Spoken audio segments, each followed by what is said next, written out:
Hello guys, my name is Aman and welcome to my YouTube channel school fellow classes. Guys, 8th class की जो English grammar की book है Prachi publications की, उसका हम चैप्टर नंबर 6 कर रहे थे और इसका चैप्टर का नाम है द प्रोनाउन। इसमें हम 2 वीडियोस पहले भी कर चुके हैं। उसमें हमने काइंड्स ऑफ प्रोनाउन के बारे में किया था और हमने 3-4 टाइप्स किए थे और 2-3 एक्सरसाइजेज भी की थी। तो आई होप इस वीडियो को देखने से पहले आप वो वीडियो देख चुके होंगे, और अगर आपने नहीं देखी है तो पहले आप वो देखिए, क्योंकि अगर आपने नहीं देखी है वो तो आज की वीडियो में आपको कुछ भी समझ नहीं आएगा। तो चलिए फटाफट से टाइप नंबर 5 स्टार्ट करते हैं। ये क्या है? रिफ्लेक्सिव और एम्फेटिक प्रोनाउन। देखिए, रिफ्लेक्सिव प्रोनाउन वो प्रोनाउन होती हैं जो सेल्फ रेफर होती हैं, सेल्फ रेफरेंट होती हैं। जैसे क्या होता है, फॉर एग्जाम्पल अगर मैं आपको बताऊं, she enjoyed herself fully, they will hurt themselves. तो देखिए, इसका मीनिंग अगर हम डिकोड करने की कोशिश करें तो she enjoyed herself fully, इसका क्या मीनिंग होगा कि उसने अपने आप को एंजॉय किया। तो जो ये हर सेल्फ आता है ये शी के रेफर में आता है, तो कभी ऐसा नहीं होगा कि शी के रेफर में हिमसेल्फ आ जाएगा या माई सेल्फ आ जाएगा या देम सेल्फ आ जाएगा या आवर सेल्फ आएगा। जैसा यहाँ सब्जेक्ट होता है उसी के हिसाब से प्रोनाउन होती है। जैसे दे के साथ क्या आता है? देम सेल्फ आता है। आई के साथ माई सेल्फ आता है, क्योंकि आई का मतलब मैं होता है और माई सेल्फ का मतलब मेरा होता है। ऐसे ही शी का मतलब लड़की होता है, लड़की के लिए शी यूज करते हैं, तो वैसे ही शी के लिए क्या यूज करते हैं? हम हर यूज करते हैं ना, और उसके साथ सेल्फ। दे के साथ देम हम यूज करते हैं तो उसका क्या बन जाता है? देम सेल्फ बन जाता है। आवर का आवर सेल्फ बन जाता है। तो जो सब्जेक्ट होगा उसी को ये रिफ्लेक्ट करेंगे, उसी, इसलिए इनका क्या नाम है? रिफ्लेक्सिव प्रोनाउन है। तो अब आपको भरने में भी दिक्कत नहीं रहेगी। अब आपको शी है सीधा पता है, तो शी के साथ क्या आता है? हर आता है, तो हर से क्या बन जाएगा? हर सेल्फ बन जाएगा।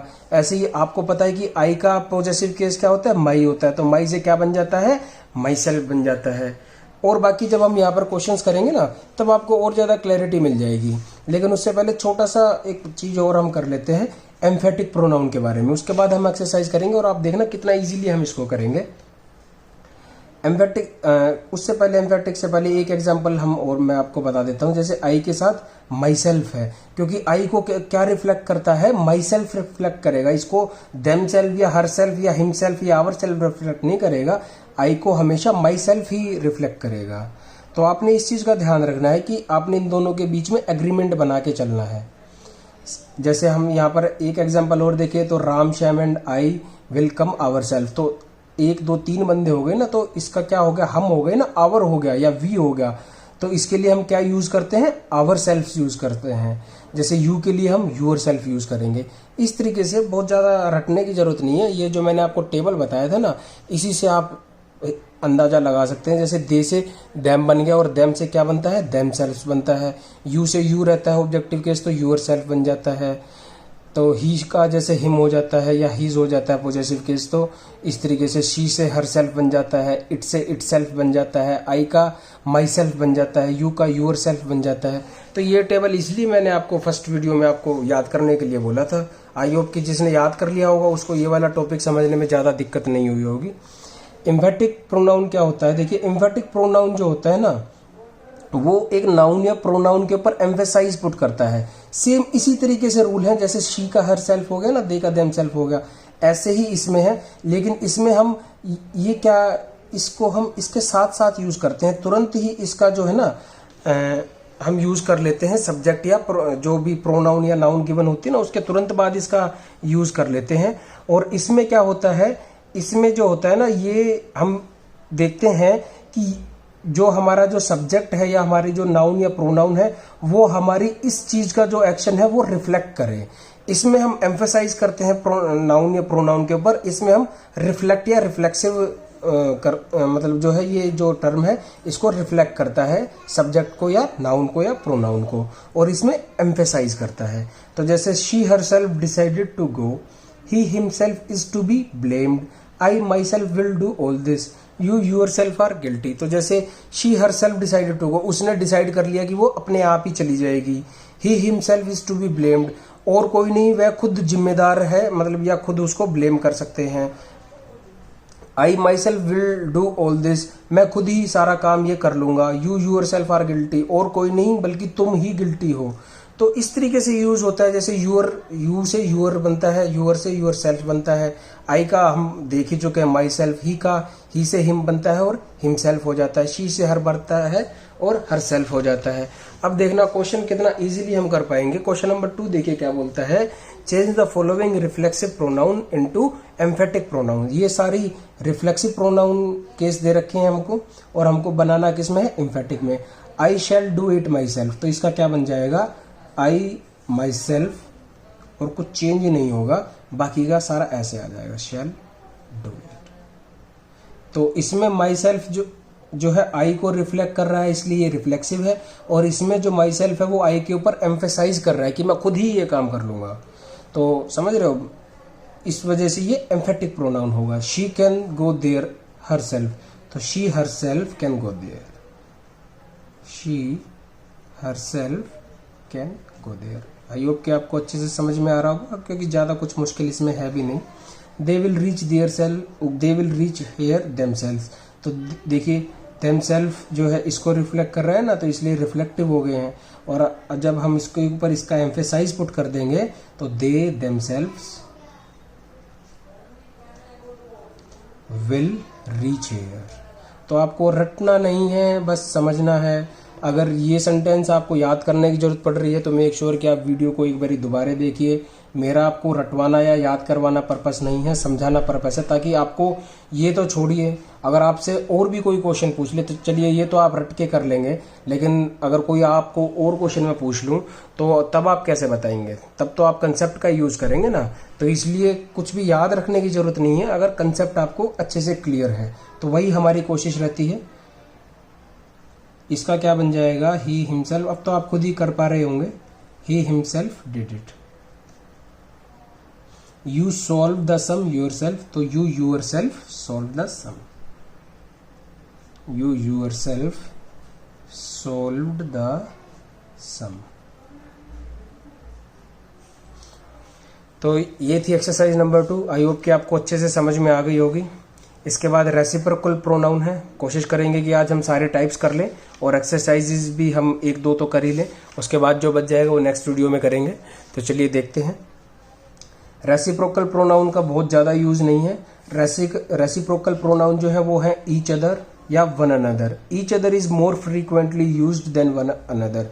ईच अदर ज़्यादा यूज किया जाता है वन अनदर से, but when more than 2 people or 2 things are involve, one another is often preferred. देखिए ईच अदर और वन अनदर जो हैं रेसिप्रोकल प्रोनाउन के एग्जाम्पल्स हैं। ज़्यादातर हम ईच अदर ही यूज करते हैं, और लेकिन जब बात हो रही हो 2 पीपल की या उससे ज़्यादा की या 2 थिंग्स की, तो हम क्या यूज करते हैं, वन अनदर। बस इसका एक ये छोटा सा ही कंसेप्ट था। कुछ एग्जांपल्स देख लेते हैं ताकि आपको और क्लैरिटी मिल जाए। बाकी जो क्वेश्चंस आएंगे वहां पर भी हम डिस्कस करेंगे। देखिए क्या है, राम लाइक्स सीता, सीता लाइक्स राम। ये 2 सेंटेंसेस थे, तो इसकी हम एक सेंटेंस में इसको हम सिंपली कैसे लिख सकते हैं कि Ram and Sita like each other, Ram and Sita like each other. या फिर हम इसको ऐसे भी लिख सकते हैं, Ram and Sita like one another. दोनों ही ठीक है, बस थोड़ा सा लिखने का फर्क हो जाता है। All the 3 boys are quite different from one another, they help one another when they can. तो यहाँ पर हम वैसे तो ईच अदर भी यूज कर सकते हैं, they help each other when they can, यानी कि जो ऊपर जो 3 बॉयज थे ना, ऑल द 3 बॉयज। लेकिन ज्यादा अप्रोप्रिएट जब 2 से ज्यादा केसेस हो जाते हैं ना, तो हम वन अनदर यूज करते हैं। और जब 2 या 2 से कम रहते हैं, 2 में भी कई बार हम वन अनदर यूज कर लेते हैं। ऐसी कोई स्ट्रिक्ट फास्ट या हार्ड एंड फास्ट रूल नहीं है, यहाँ पर भी हम वन अनदर यूज कर सकते हैं। लेकिन ज्यादा अप्रोप्रिएट और ज्यादा जो प्रेफर्ड है 2 या 2 से कम में ईच अदर है, और 2 से ज्यादा है तो वन अनदर यूज करते हैं। और इसमें जानने वाली कोई ज्यादा खास बात नहीं है। नेक्स्ट है इनडेफिनिट प्रोनाउन। इनडेफिनिट देखिए, जैसे नाम से पता चल रहा है कि कुछ हमको ऐसे प्रोनाउंस के बारे में इंट्रोडक्शन हमारा होगा इनमें, जिनसे हमको देख करके पता चलेगा कि चीजें क्या है, इनडेफिनिट हैं। जैसे all are equal in the eyes of God, तो ऑल होता तो सब है, लेकिन सब में कितने, 10, 20, 100, 10,000, 20,000, लाख, 2 लाख, कितने नहीं पता। She does not like the doll, let her choose another. Another यानी कि कोई और उसको चूज करने दो, वन अनदर नहीं। वन अनदर तो ये हो जाता है रेसिप्रोकल। खाली अनदर क्या होगा, मतलब कोई और, कौन सी है क्या पता, पता नहीं, कितनी सेलेक्ट करनी है ये भी पता नहीं। तो ऐसे ही बहुत सारे एग्जाम्पल हैं, जैसे each had an apple in hand, सबके पास एक एप्पल था, हर एक के पास आप ये कह लीजिए। अब वो हर एक कितने थे ये पता नहीं।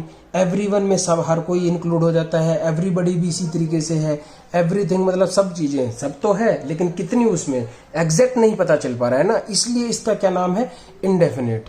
तो जो चीज डेफिनेट नहीं होती या जो चीज पक्की नहीं होती वो क्या होती है, इनडेफिनेट होती है। डेफिनेट का अपोजिट इनडेफिनेट। और डेफिनेट का मीनिंग होता है एकदम हमको देखते पता चले। जैसे मैं बात करूं फोर बॉयज, तो मेरे को एग्जैक्ट पता है ना, या डेफिनेटली पता है कि बॉयज कितने हैं 4, लेकिन मैं बोल दूं एवरी या ईच, अब कितने हैं पता नहीं, 4 भी हो सकते हैं, 40 भी हो सकते हैं, या ज्यादा या उससे कम भी हो सकते हैं। ऐसे ही सेवरल है, नन है, nobody, many, few, someone, somebody, either, ये सारी क्या है, इनडेफिनेट प्रोनाउंस है। जब हम क्वेश्चंस करेंगे तब हम इनका यूज करेंगे। अभी फिलहाल जानने के लिए इतना ही है, मैं आपको याद करने के लिए नहीं बोलूंगा कि आप रट लीजिए कि ये सारी इनडेफिनेट प्रोनाउन होती हैं, बस ये समझने के लिए है। जब क्वेश्चन आएगा तब मैं आपको इसका यूज भी बताऊंगा। लास्ट है हमारा टॉपिक, जो प्रोनाउन का जो लास्ट टाइप है आई गेस, हाँ लास्ट है, ये है रिलेटिव प्रोनाउन। ये देखिए ये थोड़ा इंपॉर्टेंट है, इसमें कुछ याद करने का है। अगर आपको याद ही करना है, कुछ रटना ही है, तो वो अब करिएगा आप। रिलेटिव प्रोनाउन क्यों? क्योंकि ये ऐसी प्रोनाउन है जो डे टू डे लाइफ में हम यूज करते हैं। Which, what, whom, that, which, whose, ये हम लगातार यूज करते हैं। हमारी रीडिंग स्किल्स भी इससे इंप्रूव होंगी, राइटिंग भी होंगी। तो चलिए रिलेटिव प्रोनाउन का जो कंसेप्ट है उसको समझते हैं। A relative pronoun is used to join one phrase और क्लोज टू अनदर फ्रेज और क्लोज। एक फ्रेज को दूसरी फ्रेज से या दूसरी क्लोज से, या एक क्लोज को दूसरी फ्रेज से, या दोनों ही क्लोज हो या दोनों ही फ्रेज हो, इन तरीके की चीजों को जोड़ने के लिए हम क्या यूज करते हैं, whom, who, that, which, whose। और आपको ये भी याद रखने की जरूरत नहीं कि फ्रेज है या क्लोज है, सिंपली मैं आपको who, whom, that, which का यूज बता दूंगा कि ये चीज जो है कहां पर एग्जैक्टली यूज होती है। उसके बाद फ्रेज है, क्लोज है, इतना मैटर नहीं करता, मेन इसका आप यूसेज सीखना है। देखिए हु जो यूज होता है वो पर्सन्स के लिए यूज होता है, आदमियों के लिए पर्सन्स यूज होता है। विच जो है वो चीजों के लिए यूज होता है, लाइक जैसे टेबल, चेयर, कार, पेंसिल, ये सारी क्या है, थिंग्स हैं। और डेट क्या है, दोनों ही चीजों के लिए यूज हो सकता है, पर्सन्स के लिए भी और थिंग्स के लिए भी। ये क्या होता है, कई बार जब सेंस आप 2, 4, 5 क्वेश्चन करेंगे ना, तो आपको ये भी याद रखने की जरूरत नहीं पड़ेगी। कई बारी पर्सन्स और थिंग्स के लिए सेंस बनाने के लिए हम डैट लगा देते हैं, लेकिन ज्यादातर ऐसी चीजों में डैट का यूज नहीं होता है। हम ज्यादातर हु या विच से ही काम चला लेते हैं। और जब डैट का हम यूज करेंगे ना, जब क्वेश्चंस के अंदर आएगा, जैसे यहाँ पर है क्वेश्चन, अगर डैट का यूज जब आएगा तो मैं डैट के यूज के बारे में भी बता दूंगा कि यहाँ पर पर्सन या थिंग होते हुए भी डैट क्यों लगा। तो डोंट वरी, आपको मेन देखिए क्या याद रखना है, the boy who is wearing a red shirt is my brother. तो हु किसके लिए आया, बॉय के लिए। बॉय क्या है, पर्सन है, तो पर्सन के लिए क्या आया, हु। तो अब आपको कंफ्यूज होने की जरूरत नहीं है कि विच लगाऊं या हुम लगाऊं, हु लगाऊं। आपको पता है सीधा पर्सन्स के लिए क्या आता है, हु आता है। पर्सन्स के लिए क्या आता है, हु आता है। अब रुकिए जरा, नेक्स्ट में है the boy whom you met is my brother. Sir अभी तो आपने बोला था कि हु आता है, अब ये तो हुम आ गया, ये तो हम कंफ्यूज हो गए। अब हम क्या करेंगे, कंफ्यूज नहीं होना है। देखिए क्या होता है, हु और हुम में डिफरेंस है बहुत बड़ा। हु तो होता है, देखिए the boy who is wearing a red shirt is my brother, वो लड़का जिसने लाल शर्ट पहनी है वो मेरा भाई है। The boy whom you met is my brother, वो लड़का जिससे तुम मिले थे वो मेरा भाई है। तो क्या ये दोनों सेम है सेंटेंस? नहीं है। तो इसलिए हु यहाँ पे है, यहाँ पे हुम है। हु की बेसिकली सेंस बनती है कौन, हु का मतलब होता है कौन। या फिर जैसे इस सेंटेंस में हम देखें, जो वो लड़का जो लाल शर्ट पहने हुआ था, कौन है या जो है, इसके लिए हम हु यूज करते हैं। और हुम यूज होता है जिसे या जिससे, जिसे या जिससे के लिए हुम यूज होता है। The boy whom you met is my brother, वो लड़का जिससे, आगे ना, जिससे तुम मिले थे वो मेरा भाई है। तो अब आप हु और हुम में भी कभी कंफ्यूज नहीं होंगे। दोनों के लिए ही पर्सन, हुम और हु दोनों ही पर्सन के लिए यूज होते हैं, लेकिन सेंस अलग होती है। हु होता है जो, और हुम होता है जिसे या जिससे बेसिकली। और the best decision that I can take is to go at once. वो बेस्ट डिसीजन जो हो सकता था, अब ना तो ये कोई थिंग है और ना ही ये पर्सन है, ऐसी चीजों के लिए डेट आ जाता है, कोई डिसीजन है। या जैसे this is the book which I boat, इसमें विच भी ठीक है, डेट भी ठीक है। तो ऐसा कोई हार्ड एंड फास्ट रूल नहीं है कि डेट ही यूज होगा। कई सारी चीजें हैं, लेकिन रिलेटिव प्रोनाउन में जब हम डेट यूज करते हैं ना तो कम ही यूज होता है। हालांकि डेट के अपने खुद के बहुत ज्यादा एक्सटेंसिव यूजेस हैं, वो हम किसी और वीडियो में कवर करेंगे। यहाँ पर मैं डेट का आपको सिर्फ इतना ही बता सकता हूँ कि डेट का यहाँ पर मिनिमल यूज होगा, कम यूज होगा एज अ प्रोनाउन। और चीज ऐसी हैं, कई चीजें ऐसी हैं जहाँ पर हम डेट का यूज करते हैं, लेकिन फिलहाल आप इतना ही जानिए। बाकी अगर कोई क्वेश्चन आएगा डेट से रिलेटेड तो मैं आपको उसका भी बताऊंगा, और विच से रिलेटेड आएगा उसका भी, हु या हुम से रिलेटेड आएगा उसका भी हम क्वेश्चंस में डिस्कस करेंगे।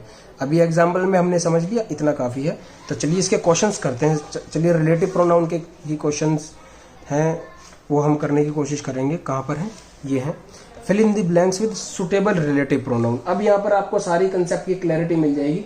देखिए क्या है, दिस इज द बॉय, कुछ सोचना ही नहीं है। बॉय दिखा सीधा, who won the first prize, ये वो लड़का है जिसने क्या जीता है, फर्स्ट प्राइज जीता है। तो इसके साथ क्या आ जाएगा, हु आ जाएगा। He wants to buy a house dash is in your locality. तो इसके लिए हम क्या यूज कर सकते हैं, विच यूज कर सकते हैं। हाउस क्या है, चीज है ना, थिंग है ना, तो इसलिए यहां पर क्या आ गया, विच आ गया। Uneasy lies the head who wears a crown, क्यों यहां पर हु आया।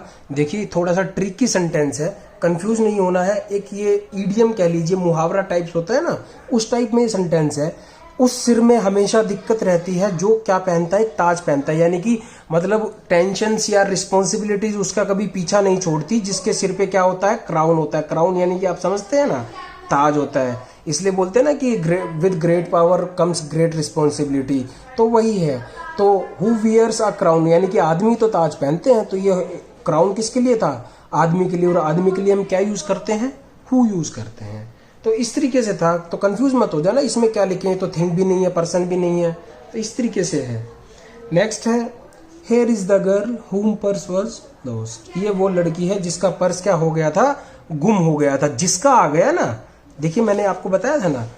अब आप देखना चाहें तो यहाँ पर गर्ल है, गर्ल तो पर्सन है, मैं यहाँ पे हु यूज कर सकता हूँ, लेकिन हु नहीं होगा, क्योंकि हु और हुम डिफरेंट चीजें हैं। आई होप कि अब आपको अच्छे से समझ में आ गया होगा। Where is the boy to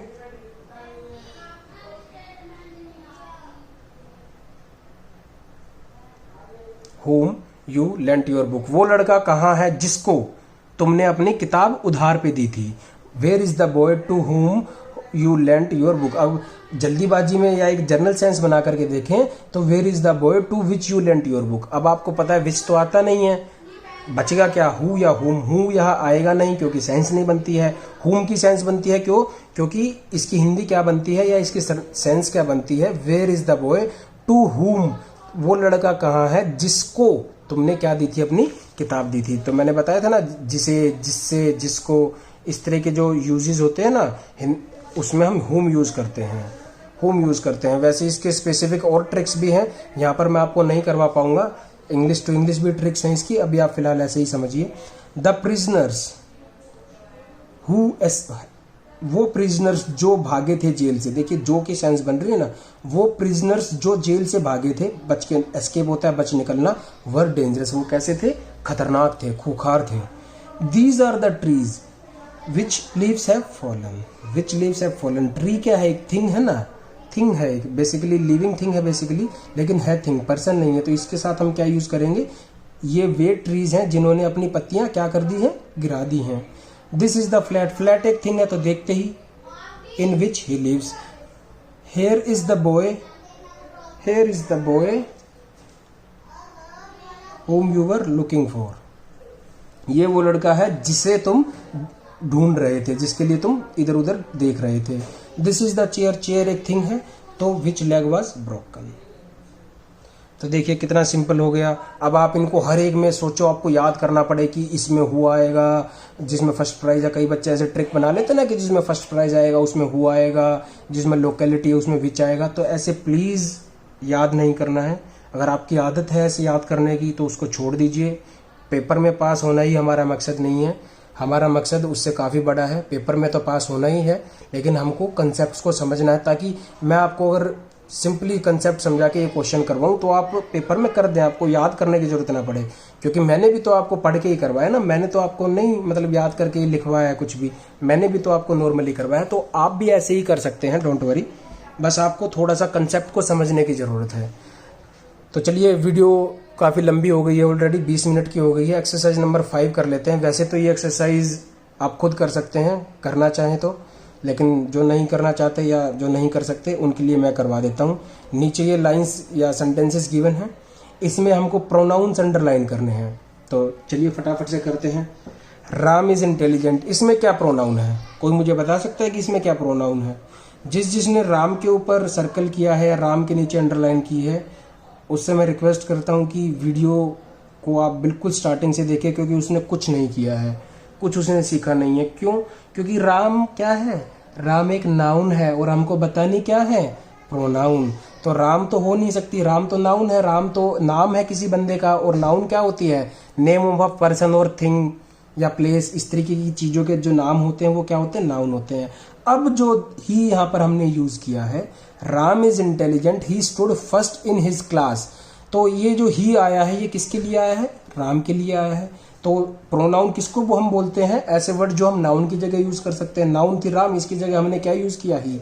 तो ही क्या हो गया? प्रोनाउन हो गया। He stood first in his class, वह अपनी क्लास में, अपनी उसकी क्लास में फर्स्ट आया। तो हिज जो है राम के लिए यूज हुआ है, तो हिज भी यहाँ पर प्रोनाउन है। हिज टीचर कॉन्ग्रेचुलेटेड हिम, तो यहाँ पर उसके टीचर ने उसको बधाइयाँ दी, तो हिज यहाँ पर क्या है? प्रोनाउन है। अब यहाँ पर जैसे ऑल इंडेफिनिट प्रोनाउन है, सब है लेकिन पता नहीं कितने हैं। Were closed but one was open. I यहाँ पर एक प्रोनाउन हो जाएगा। टू डायरीज, चूज आइदर, तो यहाँ पर आइदर को भी हम प्रोनाउन की श्रेणी में रख सकते हैं। I have given him his book, I यहाँ पर एक प्रोनाउन हो जाएगा। हिम उसकी किताब उसको दी। आई हैव गिवन हिम, मैंने उसको उसकी किताब दी, तो उसको उसकी दोनों ही प्रोनाउन हो जाएंगे। This book is not mine, this हो जाएगा। इट इज हिज, ये उसकी है, ये किताब मेरी नहीं है, तो यहाँ पर हिज क्या हो जाएगा? प्रोनाउन हो जाएगा। I have never met him, I यहाँ पर मैं उससे कभी नहीं मिला हूँ। हिम, तो यहाँ पर हिम प्रोनाउन हो जाएगा। आई होप कि आप मेरे करवाने से पहले ही कर रहे होंगे, अगर जिसने वीडियोस ध्यान से करिए। इसलिए मैं आपको हर सेंटेंस में कंसेप्ट नहीं करवा रहा हूँ, क्योंकि ज़रूरत ही नहीं है, इजी इतना है। Let us try our best, इसमें कौन बता सकता है? इसमें आवर आ जाएगा। They lost their way in the jungle, तो दे आ जाएगा। She slapped him on the face, तो ही और शी उसके लिए यूज हुआ है और हिम भी उसके लिए। ये लड़की थी जिसने उसके मुंह पर चाटा मारा, और ये हिम को ना कोई लड़का है, तो किसी के लिए यूज हुआ है ना, तो ये प्रोनाउन हो जाएगा। दिस हाउस इज दियर्स, तो दियर्स उनका, ये घर किनका है? उनका है, तो दिस भी प्रोनाउन और दियर्स भी प्रोनाउन। तो ये प्रोनाउन का कंसेप्ट था। आई होप कि आपको समझ में आ गए होंगे। एक रिलेटिव प्रोनाउन की एक्सरसाइज यहाँ पर गिवन है, ये आपके लिए होमवर्क है। हालांकि मैं कराऊंगा, लेकिन आप पहले से करना चाहें तो कर सकते हैं। और ऊपर भी 7 और 8 एक्सरसाइज है, ये भी आपको होमवर्क में करनी है। नेक्स्ट वीडियो में आप क्रॉस चेक कर सकते हैं और आपको आपकी प्रोग्रेस भी पता चल जाएगी। मेक श्योर कि आप पेंसिल से ही फिल करें, ताकि अगर आपका गलत हो तो आप इरेजर से उसको इरेज करके दोबारा उसको करेक्टली फिल कर पाएँ। तो नेक्स्ट वीडियो में मुलाकात होगी आपसे, तब तक आप होमवर्क में ये वीडियोस, ये जो एक्सरसाइजेज हैं ये करिए। उसके बाद मैं आपको मिलूंगा नेक्स्ट वीडियो में इन्हीं एक्सरसाइजेस के साथ, और उसके साथ साथ हमारे चैप्टर भी खत्म हो जाएगा। एक चीज़ और गाइज, अगर आपको हेल्प मिल रही हो, आपको वीडियो अच्छे लग रहे हो, आपको मेरे कंसेप्ट समझ में आ रहे हो, तो मेक श्योर कि आप वीडियोस को अपने तक ना रखें, शेयर करें। कमेंट आप करना चाहें तो वेरी गुड है, कोई डाउट है तो आप मुझसे पूछ सकते हैं, या कोई आपके पास सजेशन है मेरे लिए तो आप सजेशंस भी दे सकते हैं। मोस्ट वेलकम है आप उस चीज़ के लिए। और शेयर करें इस वीडियो को अपने फ्रेंड्स के साथ, क्योंकि उससे मुझे काफ़ी मोटिवेशन मिलता है, क्योंकि आप ही लोगों के लिए वीडियो बनाता हूँ, और आप लोग नहीं देखेंगे तो फिर मैं किसके लिए वीडियोज़ बनाऊँगा। तो नेक्स्ट क्लास में आपसे मिलते हैं नेक्स्ट वीडियो के साथ। तब तक के लिए गुड बाय, टेक केयर।